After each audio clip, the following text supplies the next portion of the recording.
Alors, point 4, tu ne commettras point d'assassinat ou tu ne tueras point. Alors là, eh bien, j'aimerais bien savoir ce que vous feriez si vous suivez ce commandement et qu'il y a quelqu'un qui vient tuer et violer vos enfants. Alors, ben, vous savez, j'espère que vous n'allez pas rester comme ça en se disant, écoutez, c'est leur karma, c'est que ça doit être comme ça, tout est parfait, tout est juste, hein, parce que si vous faites ça, eh ben, excusez-moi, mais alors on ne vient pas du même monde. Voilà, c'est tout ce que je peux dire. Mais je prends cet exemple-là extrême parce qu'évidemment, les gens ils vont dire, ben non, je vais défendre mon enfant. Eh bien, voilà, ce système est en train de mettre en danger l'avenir de tous les enfants du monde. Donner son amour uniquement à ses proches et à ses enfants, bah, c'est logique, mais il faut aussi le donner aux autres et penser à tous les enfants du monde. Et comprendre que les Occidentaux, nos gouvernements, ils pillent la planète, ils assoiffent 90% de la planète pour effectivement que nous, on ait le cul dans le beurre. Eh bien, moi je vous dis, on s'est incarné en Occident pour changer ça de l'intérieur. Voilà. Dans les vraies traductions de la Bible, enfin les traductions que je trouve plus justes, eh bien on dit qu'on n'a pas le droit d'assassiner. C'est très différent. On n'a pas le droit d'assassiner, mais effectivement, en cas de guerre, en cas de légitime défense, bien évidemment qu'on a le droit de tuer. Évidemment. Je veux dire, après, évidemment, c'est le dernier recours, quoi. Moi je dis, essayer de se battre au niveau psychique et pas sur les plans matériels. Mais s'il faut aller sur les plans matériels, ben, il faut le faire sur les plans matériels. Il nous reste combien de temps? 12, 2, 30.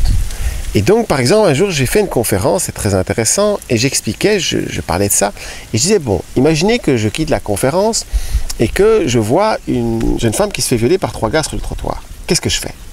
J'arrête ma voiture et je vais me battre avec les 3 gars. Moi, me battre physiquement, je sais pas trop l'habitude. Ou bien je passe mon chemin et je dis, bah, écoutez, c'est son karma. Et moi, si je me fais casser la gueule demain, je ne pourrais pas donner ma conférence. Et c'est ça. Ben, moi, je crois que quand on est témoin d'une injustice, eh ben, c'est notre devoir d'intervenir, évidemment.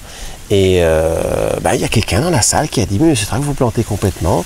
Vous voulez jouer le sauveur d'humanité. Alors, je suis d'accord qu'il n'y a pas à sauver l'humanité, elle est sauvée, il n'y a pas de problème en fait. Tout suit son cours en fait. Ça, y a pas je suis d'accord là-dessus. Mais moi je crois vraiment que oui, tout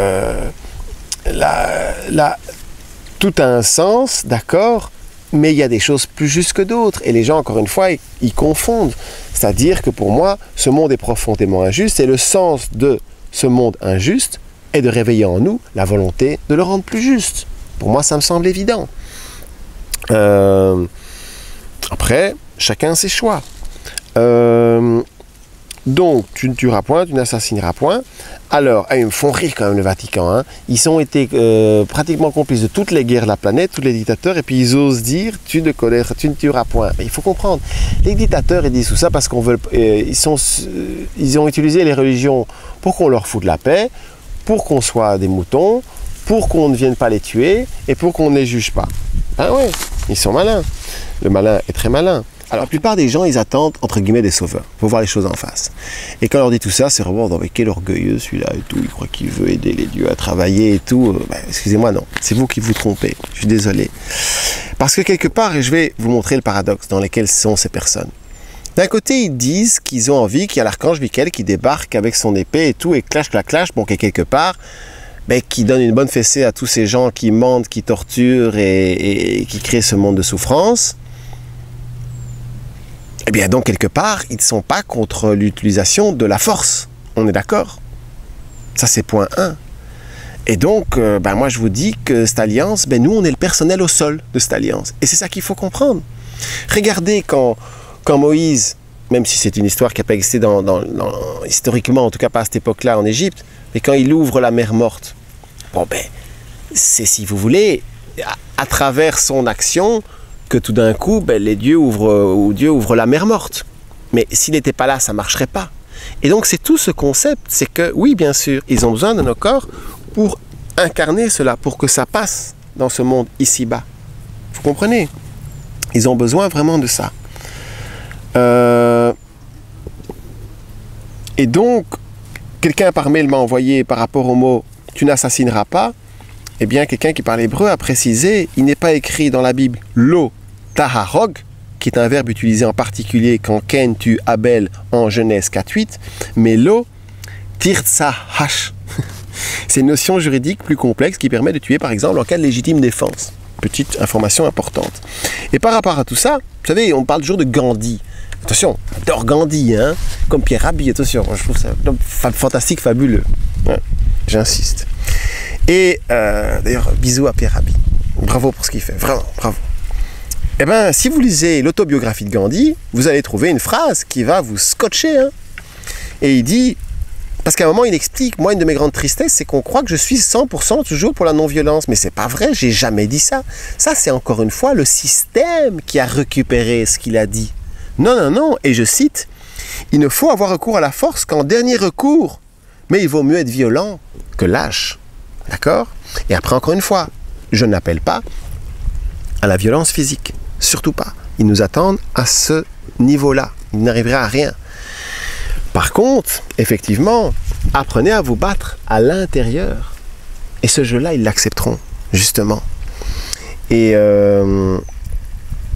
sachez qu'effectivement, une très très bonne nouvelle, c'est que les égrores religieuses, voilà, il n'y a eu aucune guerre, ils ont baissé les armes, ils sont tout à fait d'accord. C'est juste que maintenant, en fait, il y a des grandes discussions par rapport à comment faire la transition. Mais en fait, les égrégores religieuses, qu'on m'a montré, j'ai assisté à la signature, entre guillemets, de passation des pouvoirs, ben eux, en fait, ce qu'ils ont dit, c'est pas trop tôt, vous arrivez, ça fait longtemps qu'on vous attendait, on commence à avoir marre de jouer ce jeu et tout ça. Je fais des égrégores religieuses, donc c'est très intéressant. Il n'y a pas de combat à ce niveau-là. C'est tout, ils arrivent et tout, ils montrent que, voilà, c'est tout. Mais c'est aussi parce que les autres arrivent et qu'ils voient bien qu'ils sont les plus forts. Voilà. Donc, ils combattent même pas. Ils voient bien qu'il n'y a pas de combat possible. Et je dirais que la plus grande des violences, eh ben, ce sont les gens qui me disent souvent « mais moi je fais rien de mal, donc ça va ». Mais je suis pas d'accord. La plus grande des violences, c'est de laisser les enfants mourir de faim. La plus grande des violences, c'est se résigner face à ce monde d'injustice. Ça, c'est une grande violence. Et c'est pour ça qu'Einstein disait « le bruit des pantoufles est beaucoup plus dangereux que le bruit des bottes qu'on entend venir de loin ». Ainsi, les passifs sont en fait porteurs d'une violence inouïe. Inouïe. Et cette violence, encore une fois, mais dès qu'on hausse un peu le ton et tout, ça la réveille, c'est non, parce qu'ils ne supportent pas eux-mêmes. Et là, je vous lis un passage, un extrait, c'est le dernier, vous inquiétez pas. J'insiste, le Christ enseignera aux âmes la nouvelle philosophie de la lumière qui sera une philosophie de combat. Combat intérieur, d'accord, je rajoute. Et encore une fois, vous savez que oui, un jour, ben, si tu le crois vraiment, tu peux arrêter les balles, tu peux voler.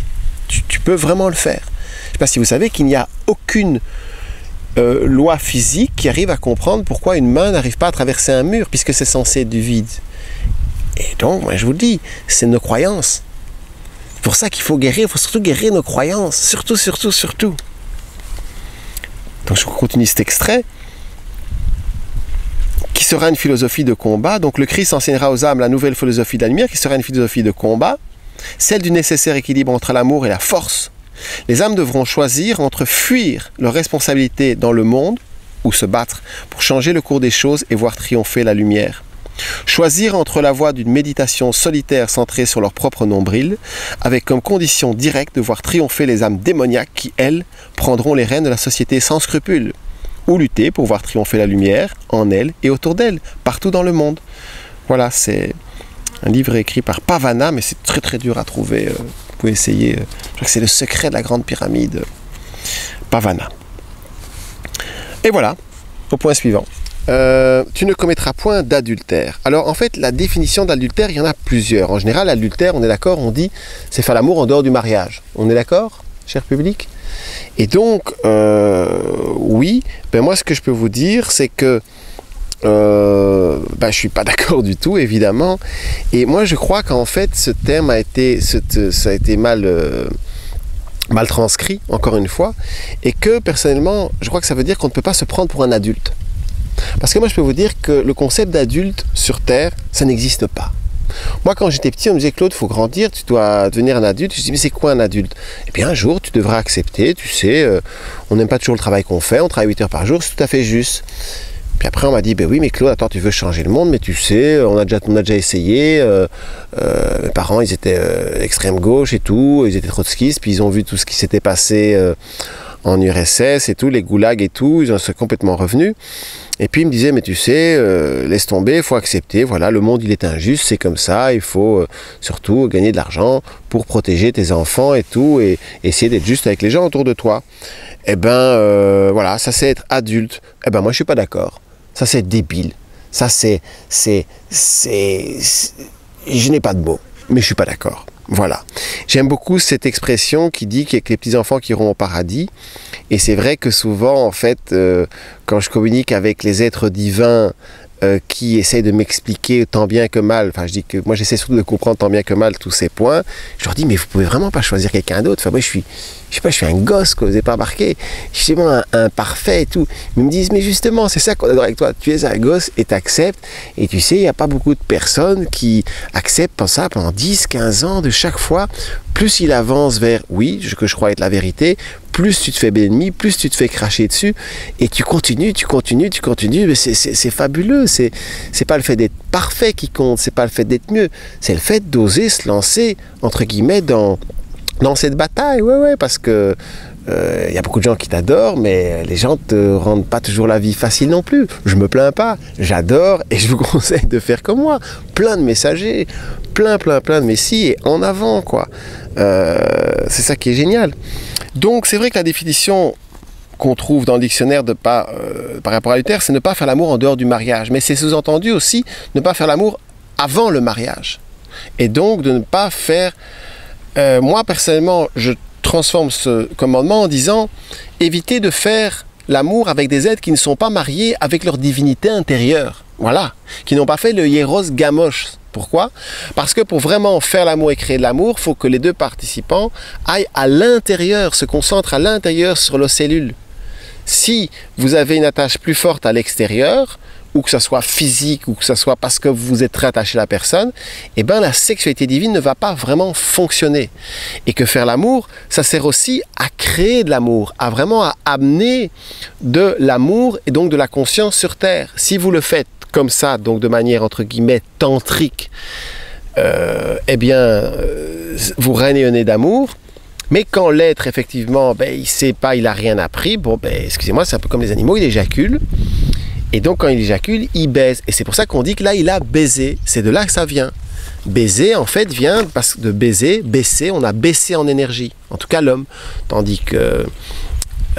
et après, deuxième chose, si vous faites l'amour, comme je vous le disais ailleurs, c'est oh, vas-y, prends-moi, je te prends et vas-y et tout, eh ben, on serre à fond le système patriarcal basé sur les possessions, et donc on nourrit ce réseau-là. Donc c'est pour ça que faire l'amour, c'est très important, et c'est pour ça que c'est là qu'il y a le plus de manipulation, et de manipulation aussi inconsciente avec ce monde de publicité et tout. Je disais hier, j'ai regardé un reportage fabuleux sur Internet, sur l'hypersexualisation maintenant des enfants et tout, 13, 14, 15 ans. Ils regardent tout ça, ils regardent ces vidéos, mais ils sont complètement sur-sexualisés, quoi. Et ils ont l'impression vraiment... je parlais avec une thérapeute pour enfants qui me disait que maintenant, la plupart des jeunes filles viennent la trouver et lui demandent « Qu'est-ce que je dois faire pour être bonne ?» Je me rendais compte, c'est très grave. Alors, les seuls qui peuvent pallier à ça, c'est ceux qui donnent des cours d'éducation sexuelle dans les écoles. Et donc, même, il faut qu'on les éduque. Et donc, de bien comprendre que l'éducation nationale et tout, c'est la déséducation nationale. C'est important. Et c'est vrai que je parlais hier avec un Français que j'aime beaucoup, et qu'on se dit, mais c'est quand même incroyable, parce que pour finir, la France, c'est le pays de l'amour, c'est le pays de la liberté et de l'amour. Et c'est peut-être en France qu'il y a cette hypocrisie plus forte. Hypocrisie dans le sens, cet abîme entre ce que font les gens et ce que vivent les gens. Je recevais encore hier un mail d'une jeune fille qui disait, oui, moi ça m'arrive de tromper mon mec, mais je peux surtout pas lui dire parce qu'il est contre ça et tout. Et comme par hasard, son mec, je lui demande, ah oui, il est dans une démarche spirituelle. Oh non, pas comme moi, il est pas si ouvert, mais je l'aime, mon petit cœur bat pour lui. Et j'ai pas assez insisté dans les autres vidéos. Oui, les femmes ont été programmées à sortir avec des potentiels. Voilà, des potentiels. Et la plupart des femmes de 40 ans, elles en ont ras la patate des mecs parce qu'elles ont attendu 20 ans que leur mec s'éveille, ça ne marche pas. Non, vous les femmes, vous devez comprendre que vous devez Oui, si vous voulez évoluer et servir vraiment à l'avenir des enfants, eh ben, cherchez des partenaires qui sont à votre niveau. Je sais, c'est pas facile, mais si vous cherchez, vous trouverez. Et c'est important.